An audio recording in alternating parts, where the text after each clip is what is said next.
اللهم صل على سيدنا ومولانا محمد وعلى آل سيدنا ومولانا محمد وبارك وسلم.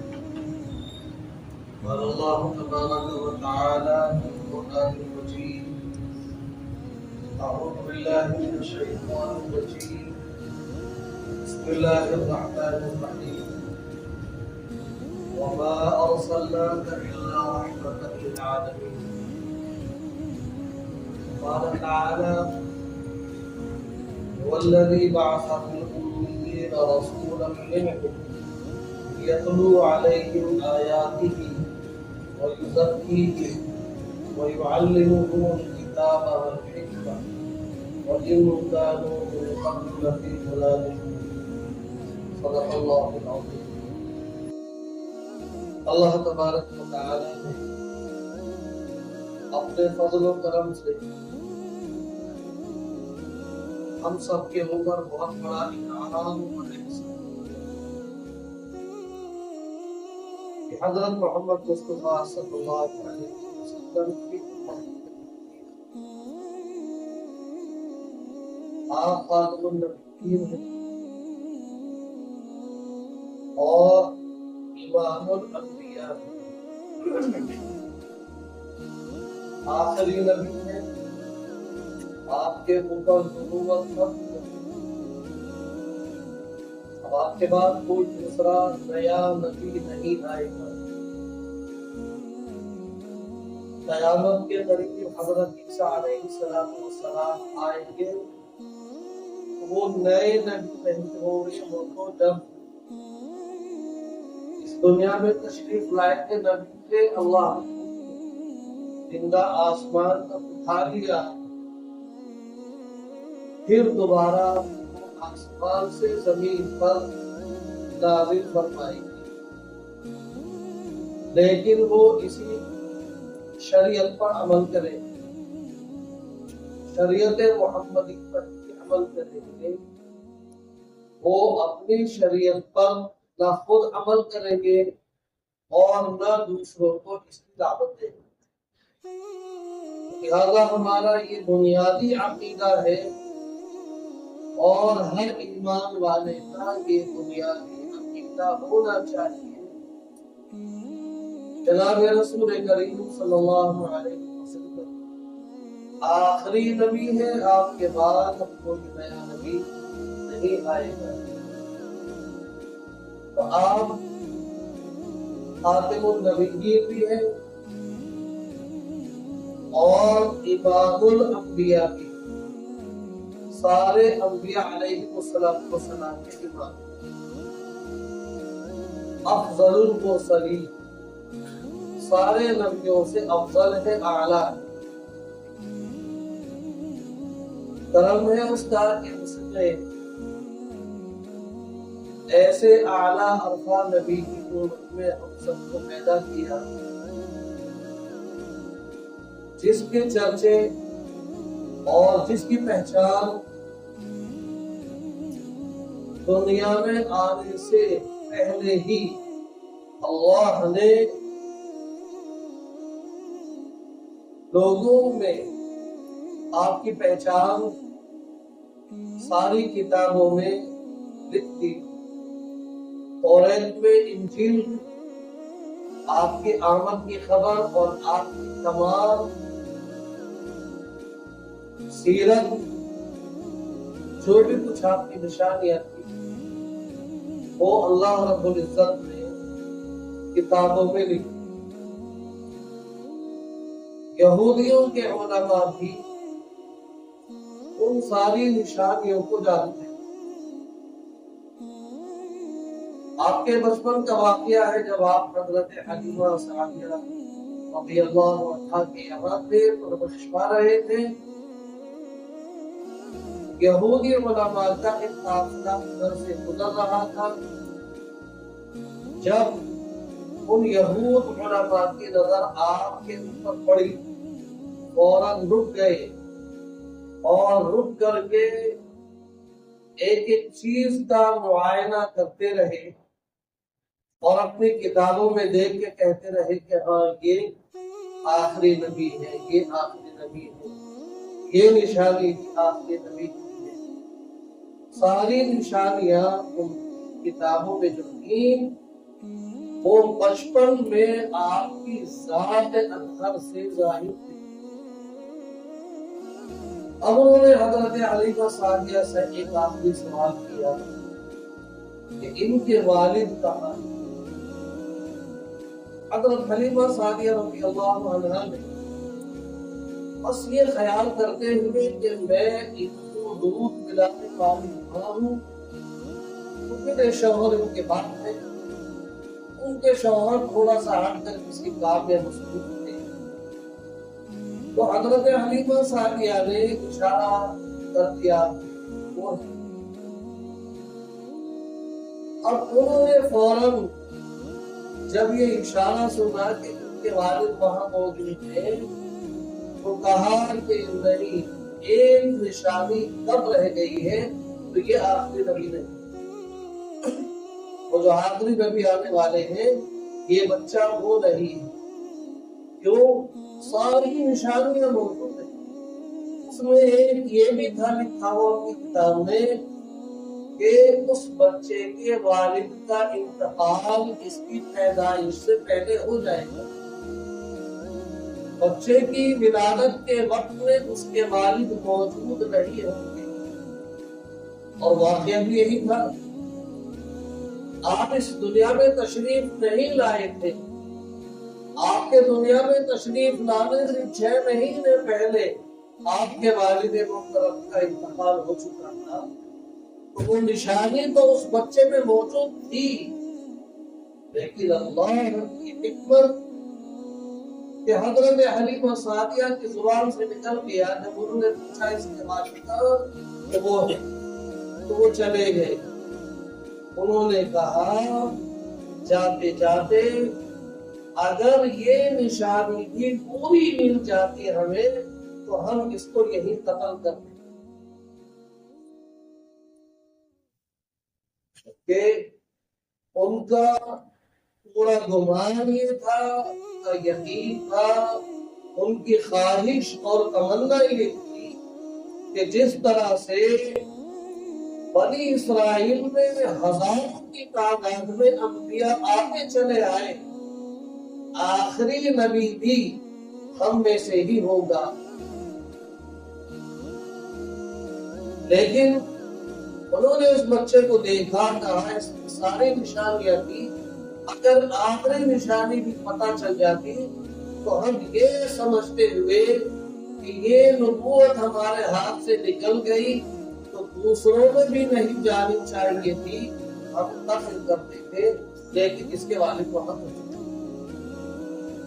حالانکہ والد محترم تھے نہیں۔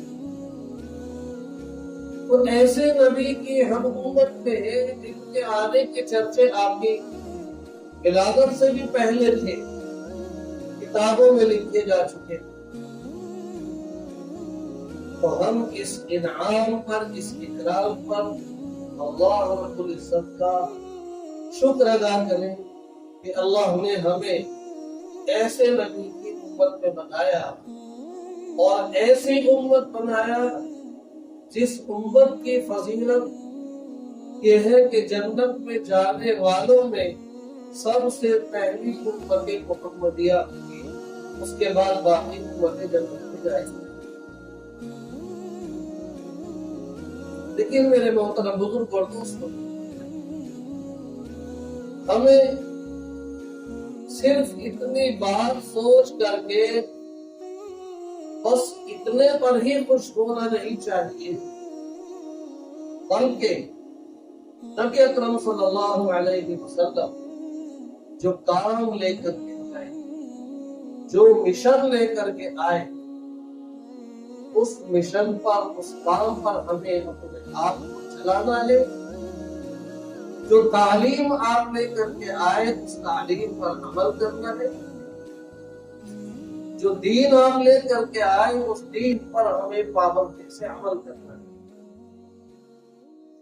ہمارے نبی مشن لے کر کے آئے، جشن لے کر کے نہیں۔ آج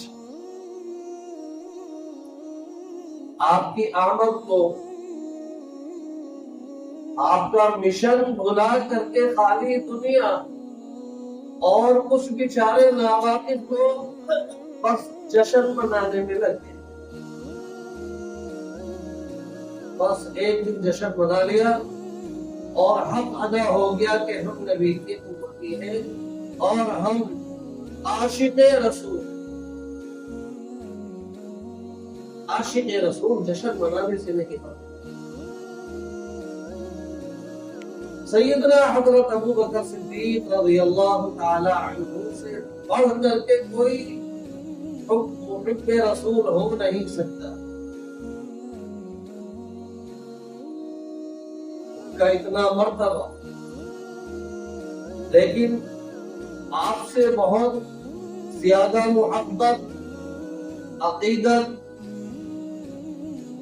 اور آپ کو جو خطاب ملا، آپ کو جو مقام ملا، وہ جشن منانے کی بنیاد پر نہیں ملا، بلکہ آپ کے مشن کو اپنانے کی بنیاد پر۔ بڑوں میں سب سے پہلے حضرت ابو بکر صدیق رضی اللہ تعالیٰ عنہ کی بات آئے، جب ایمان لائے تو پوچھا یا رسول اللہ صلی اللہ علیہ وسلم، اب میرا کیا کام ہے، میرا کیا مشن ہے؟ میں نے آپ کا کلمہ پڑھ لیا، اب میں کیا کروں؟ یہ نہیں کہا بیٹھ کر کے 500 مرتبہ یہ تسبیح پڑھ لینا اور اتنا یہ عمل کر لینا، بلکہ فرمایا عملی و عمل، جو میرا کام ہے وہ تمہارا کام۔ نبی کا مشن کیا تھا؟ نبی کیا مشن لے کر کے آئے تھے؟ آپ نے صفا پہاڑی پر کھڑے ہو کر کے اعلان کیا تھا، یا ایھا الناس قولوا لا الہ الا اللہ تفلحوا، لوگوں ایک اللہ کو مان لو، ایک اللہ کی مانو، کامیاب ہو جاؤ، اور مجھے اللہ کا آخری نبی ہو۔ لوگ جو آپ سے محبت کرتے تھے، آپ سے عقیدت رکھتے تھے، آپ کی سچائی، آپ کی امانت داری کے پوری طرح سے قائل تھے، وہ آپ کے جانی دشمن تھے۔ اس بنیاد پر بنے آپ نے جو یہ مشن ان کے سامنے رکھا، اس مشن کو سنتے ہی وہ سارے اپنے بھی پرائے ہو گئے اور سب برا بھلا کہتے ہوئے چلے گئے۔ تو حضرت ابو بکر سے کہا کہ جو میرا کام ہے وہ تمہارا کام ہے۔ لہذا سیدنا حضرت ابو بکر صدیق رضی اللہ عنہ کلمہ پڑھنے کے بعد جشن نہیں منایا کہ میں آخری نبی کا امتی بن گیا، بلکہ مشن میں لگ گئے اور مشن میں لگ کر کے کتنوں کو ہدایت پر لے کر کے آئے۔ پھر مشن میں لگے تو آپ کو اتنا پیٹا گیا کہ حضرت ابو بکر صدیق رضی اللہ عنہ بے ہوش ہو گئے۔ میرے دوستو، یہ مقام حضرت ابو بکر صدیق رضی اللہ عنہ کو مشن اپنانے پر ملا تھا، جشن منانے پر نہیں۔ سارے صحابہ کی سیرت آپ اٹھا کے دیکھ لیں، کہیں نہیں ملے گا کہ ربیع الاول کا مہینہ آیا اور اس کی 8 تاریخ میں یا 9 تاریخ میں یا 12 تاریخ میں وہ بس خالی جشن منانے میں لگ گئے ہوں۔ ایک بات اور غور سے سنیں جشن منانے والے، نبی اکرم صلی اللہ علیہ وسلم کی ولادت کی تاریخ میں اختلاف ہے۔ بعض مؤرخین کے نزدیک 8 ربیع الاول ہے اور بعض کے نزدیک 9 ربیع الاول ہے اور 9 ربیع الاول مضبوط ہے اور بعض کے نزدیک 12 ربیع الاول ہے۔ تو آپ کی ولادت پر تو اختلاف ہے، لیکن آپ کی وفات 12 ربیع الاول کو ہوئی، اس میں کوئی اختلاف نہیں۔ بالکل یقینی بات ہے کہ آپ جو اس دنیا سے رخصت ہوئے اپنے مالک کے حقیقی سے ملے جا کر کے، تو وہ تاریخ 12 ربیع الاول۔ ولادت کی تاریخ میں اختلاف ہے لیکن وفات کی تاریخ میں اختلاف نہیں ہے۔ تو جشن اس بات کا منا رہے وہ وفات کا جشن، جس میں اختلاف نہیں ہے اس میں آپ کے اس دنیا سے جانے کا جشن منا رہے ہو۔ اس نے دے دیا تم، یہ جشن تو یہودیوں نے منایا تھا، اچھا ہوا ان کا نبی چلا گیا۔ یہ جشن نصرانیوں نے منایا تھا کہ اچھا ہوا کہ ان کا نبی چلا گیا۔ آپ کی آمد پر جبکہ صحیح تاریخ آپ کی ولادت کی صحابہ کو معلوم، لیکن نہ 8 ربیع الاول کو نہ 9 ربیع الاول کو کسی صحابی نے آپ کی آمد پر نہیں بتایا۔ وہ سارے صحابہ آپ کے مشن پر لگے، آپ کے مشن پر لگنے بنیاد پر آپ تمام صحابہ کو جو مکے میں مسلمان ہوئے تھے بڑی بڑی تکلیفوں سے اذیتوں سے گزرنا پڑا۔ حضرت بلال کو کتنی تکلیفیں دی گئی اور ہنستے رہے۔ حضرت خباب رضی اللہ عنہ کی کمر کا کیا حال ہوا کہ انگاروں کو لٹا کر کے ننگی کمر کر کے چٹان رکھ دی جاتی، خون اور چربی سے وہ آگ بجھتی۔ یہ کہنا میرے لیے بہت آسان، آپ کے لیے سننا بہت آسان، لیکن انگاروں پہ لیٹ کر کے لا الہ الا اللہ محمد رسول اللہ صلی اللہ علیہ وسلم کی صدا بلند کرنا یہ آسان کام نہیں ہے۔ پوری گلیوں میں گھسیٹا جا رہا ہے اور احد احد بلال ایک دفعہ کہہ دے کہ میں نبی کو نہیں ہوں، ایک دفعہ کہتے کہ نہیں، تیرا کلمہ زبان پر نہیں آیا ہے، یہ تو میرے رگ رگ میں سب آ چکا ہے، میری جان چلی جائے لیکن یہ کلمہ نہیں نکل سکتا۔ سمیہ ایک دفعہ انکار کر دے اپنے نبی کا، ایک دفعہ انکار کر دے دولت کے انبار لگا دیے جائیں گے۔ کہ تو بے وقوف ہے، جا ابو جہل تو پاگل ہے، سمیہ کی ایک جان ہے، اللہ 1000 جان دے دے تو ہزاروں مرتبہ اللہ کے نبی کی محبت میں، اللہ کے محبت میں اس جان کو قربان کرے گی۔ دیکھ لے 2 اونٹ ہیں، دونوں سکوں میں ہاتھ دیے جائیں گے، تیرے 2 ٹکڑے ہو جائیں گے۔ انکار کر دے کہ 2 ٹکڑے کیا تو میری بوٹیاں کٹوا دے، میری کھال کو نچوا دے، لیکن سمیہ کا کلمہ زبان پر نہیں۔ انہوں نے اپنی جانوں کو دینا گوارا سمجھا، لیکن آپ کی محبت، آپ کی اطاعت، اللہ کا حکم، اس میں کہیں کمی آ جائے اس کو گوارا نہیں۔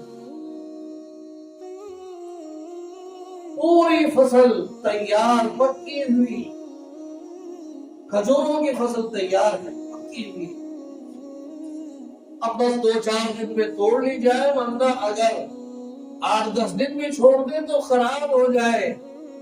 فوراً پیارے نبی اعلان کرتے ہیں تبوک کی طرف چلنا ہے، جہاد میں نکلنا ہے۔ دوستو، پوری زندگی کا جو سرمایہ تھا، پورے سال کی جو محنت تھی وہ تیار ہو چکی تھی، اب تک جتنے قرضے ورضے تھے اسی فصل سے اترنے تھے، اگلے پورے سال کا انتظام اسی فصل سے ہونا تھا، لیکن نبی کا حکم سنا کہ تبوک پہ چلنا ہے، اپنا مال چھوڑا اور فوراً تیار ہو گئے۔ تو میرے محترم دوستوں، دوسروں کا مال ہم چھوڑنے کو تیار ہیں۔ آج تو ہم دوسروں کا مال بڑی بیدردی سے ہڑپ رہے ہیں، قبر میں کچھ بھی ہو جائے۔ ان صحابہ نے اس فصل کو چھوڑا، پکی فصل کو چھوڑ کر کے نکل پڑے۔ سفر گرمی کا ہے، اس گرمی کے سفر کو طے کر کے جب وہاں پہنچے، اللہ نے قربانیوں کو پسند فرمایا اور ان کی قربانی کی برکت سے دشمن کے دلوں پر ایسا خوف طاری کیا کہ وہ بھاگ گیا۔ یہ پھر واپس آئے۔ ان کا جانا اور ان کا آنا یہ مہینوں کا سفر تھا اللہ کی طرف۔ میرے دوستوں، ہم ذرا اللہ کے ہو جائیں، اللہ کو اپنا بنا لیں۔ پالنے کی ذمہ داری تو اس کے لیے ہے۔ وہ فصل جو 8-10 دن میں بالکل گر کر کے خراب ہونے والی تھی، اللہ نے اس کی حفاظت کی۔ وہ جو کتوں اسی طرح سے پکی کھجور لگی ہوئی ہے، اس میں کوئی کھجور ضائع نہیں آئے۔ انہوں نے فصل توڑی اور سب کچھ اگلے پچھلے حالات درست ہوئے۔ پھر اللہ نے ان کی قربانیوں کی برکت سے ایسی برکت عطا فرمائی، آج لاکھوں حاجی جاتے ہیں، آج بھی مدینے میں کھجور کم نہیں ہوتی، یہ ان کے قربانیوں کی برکت۔ اس لیے میرے محترم بزرگوں دوستوں، ہمیں آپ کے مشن کو اپنانا ہوگا۔ آپ کی مشن کس بنیاد پر ہوئی، کیوں ہوئی؟ اللہ اس میں اس آیت میں اللہ نے تھوڑا سا ارشاد فرمایا کہ هو الذی بعث فی الامین رسولا منهم، ہم نے نبی کو انہی میں سے اس لیے نازل کیا، اس لیے مبعوث کیا، یتلو علیہم آیاتہ، کہ وہ انہیں قرآن پڑھ کر کے سناتے ہیں۔ اور جب آپ قرآن پڑھ کر کے سناتے ہیں کہ ایمان تازہ ہوتے ہیں، ان کے دلوں میں تازگی پیدا ہوتی ہے۔ جب میرے آقا قرآن پڑھا کرتے تھے، اپنے اپنوں کے دلوں میں تو لذت اور حلاوت آتی ہی تھی۔ آپ کا جانی دشمن ابو جہل اور اس کے اور 2 ساتھی 3 دن تک رات کو چھپ کر کے نبی قرآن پڑھ رہے تھے، اور یہ پوری رات کام لگا کر کے قرآن سن رہے تھے۔ یہ قرآن کی لذت اور حلاوت۔ اتنی دیر کھڑے ہو کر کے قرآن سنا کہ انہیں پتہ ہی نہیں چلا، یہاں تک کہ صبح ہو گئی۔ اب جب صبح کا سویرا ہوا، اب انہیں ہوش آیا، ارے اگر کسی نے دیکھ لیا تو کیا ہو۔ اب وہ جلدی سے اپنے گھر کی طرف کو روانہ ہوئے۔ آپس میں تینوں کا ٹکراؤ ہوا، ایک دوسرے کو دیکھ کر کے شرمندہ ہوئے، کہنے لگے اس کو سنے بغیر قرار نہیں۔ دوسرے دن بھی یہی، جا کر کے لیتے ہیں چارپائی پہ، روح بے چین، نیند نہیں آتی، اٹھ کے بھاگتے ہیں، کوئی ادھر چھپا ہوا ہے، کوئی ادھر چھپا ہوا ہے۔ 3 دن ایسے گزر گئے۔ تیسرے دن تینوں میں سے ایک نے ابو جہل سے کہا، ابو جہل کیوں نہیں رکتے؟ کہا رکا نہیں جاتا، قرآن سنے بغیر چین نہیں آتا، تو پھر کلمہ کیوں نہیں پڑھ لیتے؟ آپ کو رسول برحق کیوں نہیں مان لیتے؟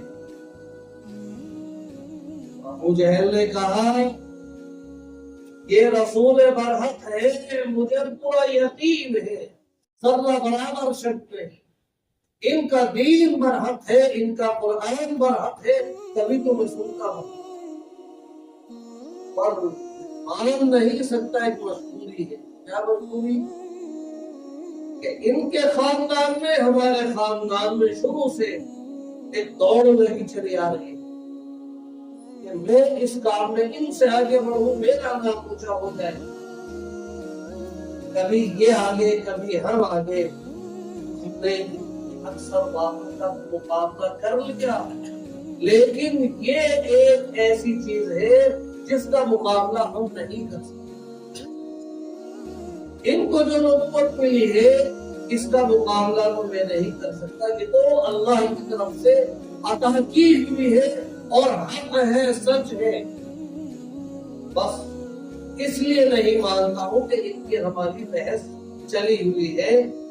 یہ آگے نکل گئے نبوت لے کر کے، تو آگے نکلے. کم سے کم میں ان سے آگے نہیں نکل سکتا، تو اتنا ہے کہ میں مانوں گا.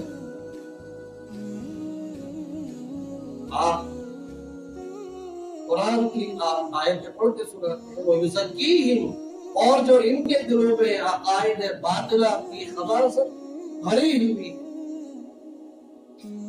جو عقیدوں کی گندگیاں بھری ہوئی ہیں، رسم و رواج کی گندگیاں بھری ہوئی ہیں، ان ساری گندگیوں سے پاک کرنے کے لیے آئے ہیں. وہ یزکیہم، ان کا تزکیہ نفس کرنے کے لیے. سارے عقائد باطلہ ان کے دلوں سے نکال دیا جائے، ساری رسم خبیثہ ان کے دلوں سے نکال دی جائے. کیا جہالت میں بڑی بڑی خراب رسمیں تھی کہ ان ساری رسموں کو نکال کر کے ان کے دل کا تزکیہ کرے. وَيُزَكِّي وَيُعَلِّمُهُمُ الْكِتَابَ وَالْحِكْمَةَ، اور ان کو علم اور حکمت کی، دانائی کی تعلیم دینے کے لیے آئے ہیں. وَإِن كَانُوا مِن قَبْلُ لَفِي ضَلَالٍ مُبِينٍ، حالانکہ اس سے پہلے یہ کھلی گمراہی میں پڑے ہوئے.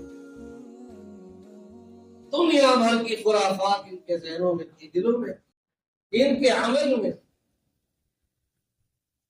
بچیوں کو زندہ درگور کرنا، لوگوں کا مال ہڑپنا، ناحق خون کرنا، تھوڑی تھوڑی سی بات پر لڑائی کرنا، ایک دوسرے کا حق مارنا، یہ ساری خرابیاں ان کے اندر تھی. اس کو نکال کر کے ان کے دلوں کو پاک کرنے کے لیے آئے ہیں. اور صحابہ کے دل پاک ہوئے، ایسے دل پاک ہوئے کہ جو ذرا ذرا سی بات پر لڑائی کرتے تھے، اب وہ آپس میں دوسرے کے دوست بن گئے، بھائی بن گئے. میں اس سے پہلے یہ کام کر لوں، میرا منہ اس سے پہلے پانی پی لے. اب یہ جہالت نکلی. اب کیا ان کے اندر جذبہ پیدا ہوا ایمان آنے کے بعد کہ جنگ میں زخمی پڑے ہوئے چاندے کو ہے، بھائی پانی لے کر جاتا ہے کہ اپنے بھائی کو پانی پلاؤ. اب برابر سے کب پیاس لگی اس نے سر ہلایا، پانی پینے کو ہی تھا کہ برابر سے پانی کی آواز آئی. تو وہ جو اس بات پر لڑتے تھے کہ تیرے اونٹ نے میرے اونٹ سے پہلے پانی کیوں پی لیا، اب وہ بندہ کہتا ہے اپنی پیاس کو روک کر کے، نہیں مجھے نہیں، پہلے میرے بھائی کو. زخمی ہے، پیاسے ہیں، آخری حالت ہے. ایسے میں سب کو اپنی پڑی ہوتی ہے، لیکن وہاں پر کہہ رہے نہیں میرے بھائی کو. اس کے پاس جاتے ہیں، پیاس لگی، ہاں اب اس کو پانی پلانے کی تیاری ہے کہ برابر سے آواز پانی کانے اس کو دے کے. اب جب اس کے پاس پانی لے کر کے گئے تو انتقال ہو چکا. واپس دوسرے کے پاس آئے تو اس کی دلوں پر واس کر. اب پلٹ کے اپنے بھائی کے پاس آتے ہیں تو وہ بھی مالک حقیقی سے جاتے.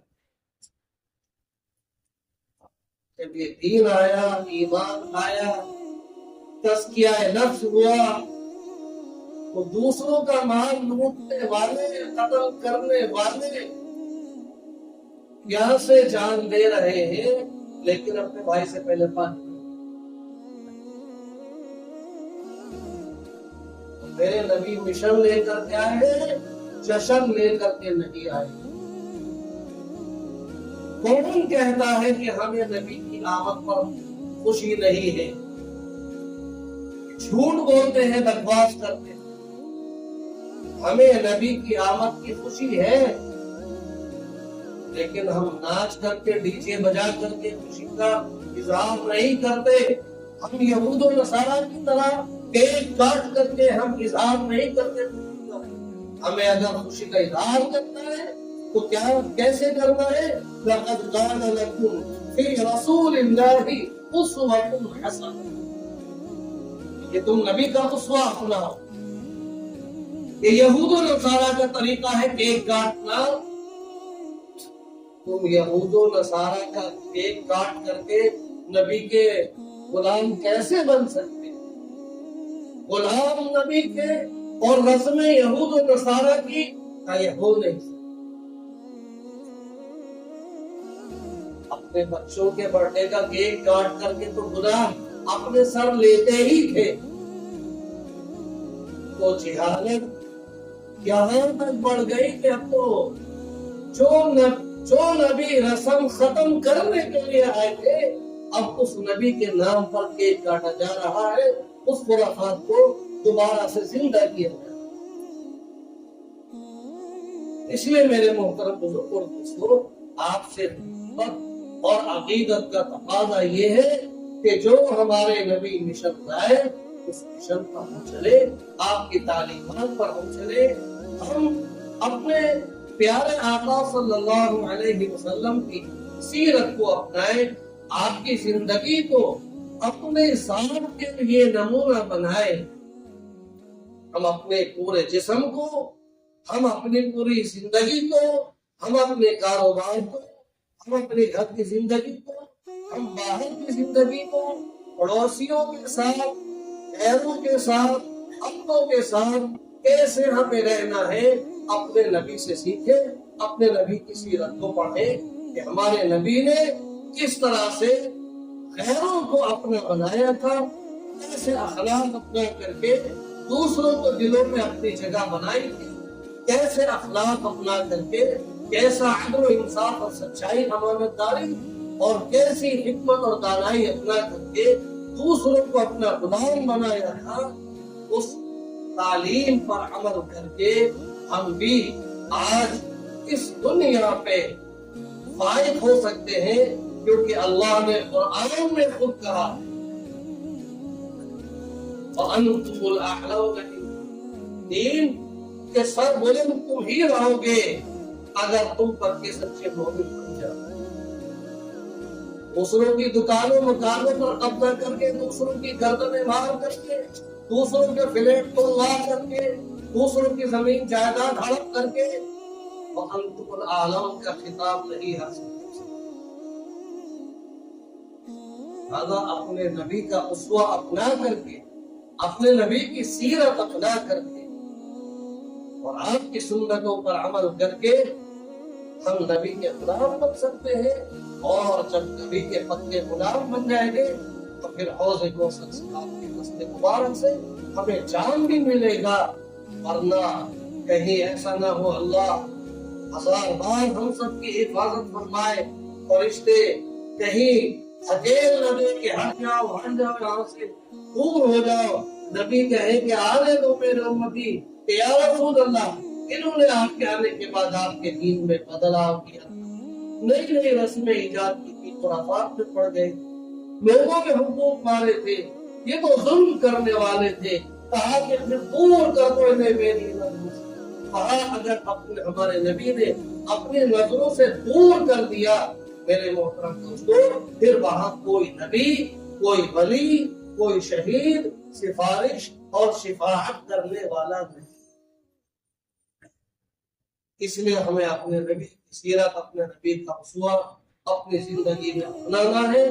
اللہ تبارک و تعالیٰ مجھے بھی اور میری نسلوں کو بھی آپ کو بھی، آپ کی نسلوں کو بھی، تمام امت مسلمہ کو نبی اکرم صلی اللہ علیہ وسلم کی سیرت پر، سنت پر، شریعت پر عمل کرنے کی توفیق عطا فرمائے۔ وآخر دعوانا